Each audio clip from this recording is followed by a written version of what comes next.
Iya.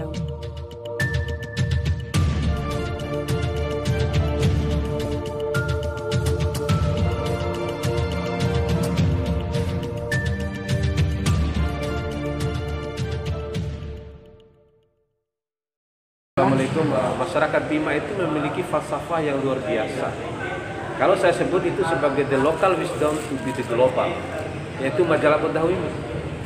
Majalah Bodahu ini menurut beberapa tetua dan termasuk apa yang ditulis oleh Abdullah Tayyab dalam buku sejarah Bima Tanah Mojo itu, disebutkan di sana bahwa majalah Bodahu adalah dahi mendaki lapodana.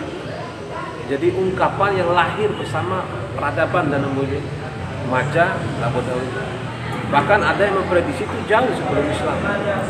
Kalau oleh Sultan pertama mencetus bahwa Kesultanan Bima itu berdasarkan majalah Bodahu yang bersumber dari Al-Quran. Ada 112 ayat tentang takut dalam Al-Quran itu. Dahu itu adalah takwa. Takut itu sebenarnya adalah takwa. Jadi ada 112 di Al-Quran itu tersebar kata-kata takwa. Takwa itu takut. Sehingga lalu kita menetapkan falsafah majalah Bodahu. Jadi ada sekitar 112 ayat di Al-Quran. Jadi majalah Bodahu itu adalah falsafah yang bersumber dari Al-Quran. Karena apa? Sesungguhnya tidak ada rasa malu tanpa rasa takut, dan tidak ada rasa takut tanpa rasa malu. Itu menjadi satu kesatuan. Dalam satu diskusi dengan beberapa tetua, saya mendapatkan satu kekuatan dalam majalah Bodahu itu. Kenapa maja dahu itu harus disambung dengan kata lako atau dengan, tidak disambung dengan kata dan atau roh, misalnya maja roh dahu. Tapi kenapa harus majalah Bodahu? Karena menurut para tetua, dua kata itu maja dahu dinikahkan, menggahirkan nikah di kata yang dinikahkan. Jadi dia dinikahkan kata ini menjadi satu kesatuan, tidak terpisah. Maja musim dental lapo dahu, dahu musim dental lapo maja. Jadi itulah menjadi majalah Bodahu. Orang menikah itu masa Ani dan Amir? Tidak, Ani dengan Amir. Dalam undang-undang nikah doang mesti penet dengan, mesti kanin kata lako atau dengan. Jadi ini satu kesatuan yang utuh dan bulat, menjadi satu kesatuan makna yang tidak terpisahkan satu sama lain. Maka dalam satu artikel itu saya pernah menulis majalah Bodahu itu sebenarnya Pancasila bagi masyarakat Bima yang telah ditanamkan sejak berabad-abad lamanya. Kenapa? Karena menurut founding fathers kita itu Pancasila adalah kristalisasi nilai-nilai. Jadi nilai-nilai yang sudah tumbuh lama dalam masyarakat Nusantara itu. Ada ketuhanan, ada kemanusiaan, ada persatuan, ada kerakyatan, dan ada nilai-nilai keadilan. Itu yang termuat dalam majalah Bodahu. Kenapa demikian? Karena memang orang Bima, orang tua itu menitipkan kepada anaknya itu majalah Bodahu. Dia dirasa dulu. Suhu sewau, sia sewale. Gahi kami pahu. Jadi ini ungkapan-ungkapan yang mendukung majalah Bodahu. Dulu saya kuliah, tidak ada yang saya bawa. Hanya satu kata yang diucapkan oleh orang tua saya, majalah Bodahu pun dia tidak sedang. Patu pun ada istiadat akar. Ya sebagaimana pepatah ya, di mana bumi dipijat, di situ langit dijunjung. Kita harus bisa menyelesaikan. Itulah majalah Bodahu. Dan generasi majalah Bodahu ini adalah generasi-generasi yang sudah sukses dari Bima ini di mana-mana, tokoh-tokoh kita. Tetapi mohon maaf, terjadi pergeseran nilai kita. Generasi ngomong agak berbeda dengan generasi mtoire. Dom mtoire lau pencoki sih, la sekolah saya tahu. Lau pencoki, indo wara HP, indo wara anu, ngadu bedong tua ga warasi wara wati-wati. Tapi bagaimana dia bisa survive di negeri orang? Karena majalah Bodahu itu. Orang-orang Bima dulu selevel Harun Ar-Rasyid sampai generasinya Hamdan Jufa itu adalah generasi yang dititipkan keinggahi akil, keinggahi majalah Bedahu. Mereka bisa survive kenapa? Karena majalah Bedahu dasarnya. Sedoh warluang ngaji, kemudian di sana menjadi guru ngaji. Nggih di Sigir Langga, tei ngaji anak do. Tema pahane guru orang-orang tua itu, orang tua dari anak-anak yang belajar ngaji itu. Maha gratis di Sigir pedontoin. Ya sekarang enak ada kos. Bahkan mungkin ada yang memiliki kos yang Lex di sana kan, yang ada AC dan lain-lain. Itulah generasi majalah Bedahu yang sudah memang terpatri dalam masyarakat Bima sejak lama. Majalah Bedahu ini tidak berdiri sendiri. Majalah Bedahu ini bukan ungkapan, bukan perkataan, tetapi dia sikap yang terpatri dalam dirinya. Jadi doa majalah Bedahu ini jelas-jelas terpatri dalam sikap hidupnya sehari-hari. Dan jangan coba-coba kita menyebut dalam majalah Bedahu ini tanpa kita merealisasikan apa sih majalah Bedahu. Karena ini adalah sumpah. Sumpah ini majalah Bedahu ini sebenarnya. Sumpahnya apa? Maja di dunia seori, maja di akhirat hidup ori. Jadi majalah Bedahu ini lain ngahi dunia tapi ngahi akhirat. Eder muab do saya dom totua. Majan dai di dunia cuma pura misalnya dai panga. Gori bui do sembah selesai dai laut tapi mbora majan dai. Karena do misalnya panga dai rake dai pindah dompu. Mbora majan dai rake ini karena dai orang akadei. Kemudian kita mencoba menjadi orang baik di sana. Selesailah majan dai ka edek seori dai ni. Tapi aur panga dai itu ori di akhirat kan maja yang dai piare. Itu yang dimaksud majalah Bedahu itu sumpah hidup dan mati dia. Karena maja di dunia seori, maja di akhirat bidu ori. Jadi ini bahasa majalah Bedahu ini bahasa akhirat. Lain yang akhirat haram Bedahu Abdul Qahir Akhtar lain. Entah dari mana sumber itu juga lahirnya majalah Bedahu. Ini yang disebut dengan kekayaan hasanah tradisi lisan. Dia tidak diketahui siapa sih yang mencetus itu. Tapi yang jelas cetusan ini masyarakat Bima, leluhur lain si A, si B, si C. Ini adalah milik bersama kita yang perlu kita letakkan terus, kita tanamkan dalam diri kita sendiri. Karena majalah Bedahu ini sebuah janji kita. Karena orang ngahi kadere, ngahi mendaki lapo dana. Kenapa? Dalam satu ungkapan disebutkan, kidi ka kidi podangomi weki, dahu ke dahu podangomi ade, indo ka podanam dan anggomi. Inilah majalah Bedahu. Tegaklah berdiri wahai diri, takutlah engkau aduhai hati. Sesungguhnya tiada tanah yang tidak memakanmu. Ndai seraya dinham tanah seraya. Makanya majalah Bedahu ini adalah fondasi. Fondasi yang harus terus kita pegang.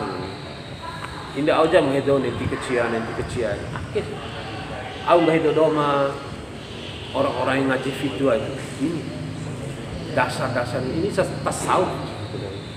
Hanya orang-orang sufi sebenarnya yang mampu menuju ke apa yang disebut majalah Bedahu. Dari akhirnya 0,30% wakif lainnya. Ini sufi yang ciptakan ini sebenarnya. Nah, beberapa ungkapan yang juga menjadi fondasi, menjadi penguat eksistensi dari majalah Bedahu ini adalah beberapa ungkapan. Ini berkaitan dengan iman dan takwa. Dalam satu ungkapan disebutkan iman di ngaham, maja di kalim, dahu di lombok, wati sindeden, tuna di morim, coki di mate. Jadi iman adalah makanan. Keimanan kita ini sesuatu yang tidak nampak. kadang dai ke cahalo sembea, kadang waktu. Itulah grafik yang diibaratkan dengan nahangannya. Daun hido sih jelas akan berbuat apa saja. Berbuat yang brutal juga karena lapar, karena tuntutan perut. Karena orang gahit tak kadang sesungguhnya kemiskinan itu mendekatkan kita pada kekufuran. Itu iman dini hari. Jadi persoalan perut itu selalu saja menjadi masalah. Demo, korupsi segala macam itu karena persoalan perut, persoalan nafsu sebenarnya. Sehingga kita menyebabkan iman kita tuh naik turun grafik. Osir cah sembea keke, wati naik wali re, didis cah wali. Seorang done lo sembea di musola lo batu.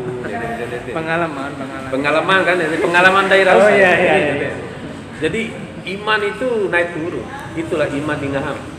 Maja di kanin. Malu itu adalah pakaian kita. Kalau orang saja secara harfiah tidak berpakaian, dia tidak punya rasa malu. Kadai maja ada, main tamu ronda lain. Dia harus berpakaian. Itu secara nyata. Dahu dilombom. Takut itu adalah selimut kita. Jika tidak demikian, kita akan hidup merana, mati tersiksa. Jadi iman, maja, dahu. Itu yang menjadi ungkapan pendukung bagaimana majalah Badawi ini menjadi aspek yang memang sangat kental dalam kepribadian kita. Nah, dalam buku Anwar Hasnun itu disebutkan ada empat aspek sebenarnya yang dikontrol, yang harus menjadi kontrol dalam kita mengamalkan falsafah majalah Badawi. Ada 4 aspek. Yang pertama, aspek self introspection. Apa itu self introspection? Adalah introspeksi diri kita sendiri. Jadi majalah Badawi itu harus mulai dalam diri kita, bukan orang lain. Bagaimana diri kita dikontrol oleh falsafah ini? Senantiasa maja, senantiasa majalah Badawi itu. Yang kedua adalah bagaimana kita majalah Badawi terhadap sesama manusia. Itu menyangkut norma-norma yang ada di dalam masyarakat kita itu. Norma-norma yang telah disepakati oleh masyarakat, tidak boleh dilanggar dan lain-lain. Kita malu untuk melakukan itu dan takut kepada manusia maupun takut kepada Sang Khalik. Itu adalah majalah Badawi dalam aspek hubungan manusia dengan manusia. Kemudian ketiga adalah manusia dengan alam, lingkungan sekitar. Yang keempat adalah bagaimana hubungan manusia itu dengan Tuhan. Ini yang tertinggi. Malu dan dengan takut itu sebenarnya yang tertinggi adalah malu dengan takut kepada Allah, kepada Tuhan. Karena semua gerak-gerik kita ini tidak ada yang luput dari catatan Tuhan. Kemudian ini maja di dunia seori, maja di akhirat video ori. Di Tuhan ini yang aspek yang keempatnya berhubungan dengan maja di dunia seori, maja di akhirat video ori. Nah itu sebagai fuumori atau tiang hidup bagi orang Bimai. Majalah Badawi ini mengandung berbagai konsekuensi dalam kehidupan kita. Yang pertama, suhu sewau sia sewale. Suhu sewau sia sewale itu lainnya sia garam. Suhu itu menjunjung, sewau itu sekemampuan. Sia itu menahan sekuat lengan kita. Jadi suhu menjunjung, sia itu menahan, sawale itu sawale angke beritahan deh. Ini apa adik-adik? Dalam kita berada di masyarakat, baik kita itu sebagai pribadi maupun sebagai aparat, tetap kita harus sewau sia sewale. Jadi apalagi di tengah kita ini tahun-tahun politik misalnya, pemilu dan lain-lain, kita harus betul-betul sebenarnya menanamkan pada diri kita itu sewau sia sewale, menjunjung tinggi amanah sekemampuan lain kaporo daro jabatan lah, sehingga kita tidak mampu untuk menjalankan jabatan itu. Kenapa? Karena jabatan itu nanti juga kita pertanggungjawabkan di akhirat. Sehingga di Kesultanan Bima itu lahir satu ungkapan Tohon Paranahu Surat Daulah Perdana itu. Itu kalau diterjemahkan luas sekali. Lainnya Tohon Parandai akan DPR, saya pernah berdebat. Di sana itu ada kalimat Tohon Parandai Surat Daulah Perdana. Ndai dengan nahu itu berbeda. Ndai itu jamak, nahu itu sendiri. Mereka itu mengatakan ndai karena kolektif kolegial. DPR itu kolektif kolegial, tapi saya bilang raja dulu itu tunggal. Maka dia Tohon Paranahu Surat Daulah Perdana. Karena pertanggungjawaban di hadapan Tuhan itu tidak dipertanggungjawabkan secara bersama-sama, tapi dipertanggungjawabkan nafsi-nafsi ndai. Aura ramindai, konen keputusan DPR itu adalah kolektif kolegial, tapi tetap pribadi-pribadi dimintai pertanggungjawaban. Saya ndak, itu juga tanda tangan kok. Ya kamu yang tanda tangan itu yang mempertanggungjawabkan tanda tanganmu. Yang itu ya lain lagi, punya Pak Doktor lain wali tanggung jawabnya. Jadi tidak ada pertanggungjawaban di hadapan Tuhan itu yang kolektif kolegial. Maka setelah saya katakan itu baru mereka rubah. Karena dasar Tohon Paranahu Surat Daulah Perdana kan tunggal raja itu dulu. Kan kita tidak republik dulu kan, tapi dinasti. Tapi dinasti Kesultanan Bima itu setelah saya kaji, dia adalah dinasti kerakyatan. Karena lahirnya falsafah-falsafah itu betul-betul menunjukkan bahwa dia kerakyatan. Di Asia ini kan tidak ada kursi kebesaran raja, tapi si kebesaran sultan. Tidak punya singgasana ini dia. Dia hanya punya satu tikar yang disebut di Piumpure. Disitulah dia duduk, dan memang duduk dokan dakep atau tiara kederan. Beda dengan raja dan sultan di Jawa itu dia punya kursi kebesaran. Di sini tidak ada singgasananya kok. Kone kereta kencana na tiwaran, dokarau no iha taariga. Tidak ada dia punya kursi kebesaran. Nah kembali Tohon Paranahu tadi itu, kenapa menjadi sumpah? Itu sumpah yang berbasis majalah Betahu. Tohon Paranahu Surat Daulah Perdana itu karena dizalzali oleh begini. Pada saat pelantikan raja itu, sebelum dia dipasangkan keris kebesaran mahkota itu, dia diperlakukan seperti rakyat biasa. Dia duduk bersila didampingi para juri. Ponggo si sewa tutan, pai kendake, lantik do zaman akhirnya. Karena seperti Profesor Salim Said mengatakan, orang Indonesia itu tidak pernah takut dengan apapun. Kone sumpah di atas Bebel dan Al-Quran, dia tidak takut. Kemungkinan toh ponggo sebetulan akeh ampunan dahulu. Dulu raja itu begitu, dia dilantik itu dipasang kapak di atas kepalanya, lalu gelaran itu mengatakan seperti ini. Go. Nah, lai selampal korabim, akeh ponggo imhabab ya tutang. Nggo sampai awan. Nggo itu adalah ngomi, tapi awamai ngomi. Jadi ngomi apalah yang ndaim ya misalnya deh. Ita lah misalnya. Jadi nggo wau atau ngomi ita paling rendah. Maka kenapa ada nahu? Dijawab oleh raja itu Tohon Paranahu Surat Daulah Perdana. Jadi sebagai perlawanan dari kata nggo itu, maka dia jawab nahu. Ake ponggo di mahabab ya tutam. Batis kalampam rabim, batis si batis si nalai si ngahila rabim atau mere pahu itu, jadi nalai si ngahila rabim ake pogo di mahababe itu.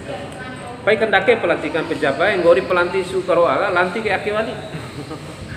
Secara adat mungkin ada jerak. Salim Said kan dalam satu ILC saya pernah nonton. Orang Indonesia tidak ada yang ditakuti. Koner sumpah di atas Bible, Injil dan Al-Quran, di atas kitab Veda, tidak takut dia. Karena tiada daudau gaina. Singapura itu takut karena dia berada di lautan Melayu. Israel itu takut sebenarnya Israel itu karena dia berada di lautan Arab. Karena ketakutan itu, maka dia harus menjadi kuat. Au tahu diserang oleh negara lain, maka dia harus kuat di negara ini. Singapura juga harus kuat karena dia berada di tengah lautan Melayu. Maka dia harus kuat ekonominya, dia kontrol semua. Dan bandar terbesar saat ini untuk perdagangan internasional adalah Singapura. Kalau dia tidak kuat, Singapura itu hancur Pak. Singapura itu negara sebenarnya Singapura kan. Indonesia ini dengan maraknya korupsi merajalela di mana-mana, tidak ada yang ditakuti. Diwar tahu kaina. Kone sumpah ke kalau orang, kau betul pong wakil dan luar kau dahun. Itu maksud saya. Ndayake, bayangkan sebuah jabatan, cincau cara rau, dari doa makai mahasiswa doro gini, toh kayak wali kota ka pembina, bupati ka pembina, misalnya organisasi dia pembina, dari motor pora bupati, tapi orang urut dari masyarakat, ber ketua partai, ber segala macam, warapa organisasi karate, tahu ketua bupati ka, tahu ketua wali kota lo, kemudian lo sepiti. Kan deh, tapi kan ini membebani usia sewale kan dia punya beban pada akhirnya kan. Kau tidak di kepala rumah tangga setengah mati. Wali pun tidak di pemimpin yang lebih besar. Dong mentoire di era kesultanan dulu itu waktu luar nabehap orang dua buah. Orang tampu misalnya tidak di negara sampai pensiun mati lah no gelara kan. Etep di Karawi bisa gelar etep Pak. Wati nena ndak di jeneli, nena di ake. Dendai ake wa ndak di bupati, nena di ketua partai, ndak di wali etep ake segala macam. Jadi 22 orang tengah mati ditanggung Pak. Inilah makna dari Tohon Pernau Surat Dolodana majalah Potahu kemudian suhu sawau sia sawale. Dalam falsafah masyarakat Bima itu ada satu yang sangat menggelitik berkaitan dengan majalah Potahu ini, yaitu tentang menjalankan amanah. Tadi sudah menjunjung tinggi. Kita menjalankan amanah. Warang gain taka dekat taki eketaho ana diiba itoh bau. Amanah dijalankan dengan baik, anak di pangkuan dilepas. Ini apa maknanya? Kita tidak boleh nepotisme. Apapun tugas pemerintah, tugas negara, kita simpan dulu urusan keluarga, urusan pribadi. Tetapi sekarang kenyataannya apa? Kone Honda Dine saya rauni termasuk. Lo oto kebe diambah kan misalnya itu. Lo dia kan dari Kolorau, oto Dine sudah orang. Ini kan sebenarnya kalau patut putusin kayak ake, berarti wara dong bisa kan oto Dine. Lah kalau awam tara lo dia kalau keluarga. Cincau apa mahasiswa tapak kalau dia yakarau. Pelat merah doang. Nah itu tadi. Jadi dalam falsafah majalah Potahu ini juga melekat Pak Dokter terkait tidak hanya terkait dengan kepribadian, tapi berkaitan dengan kepribadian kita dan juga pemimpin. Karena apa?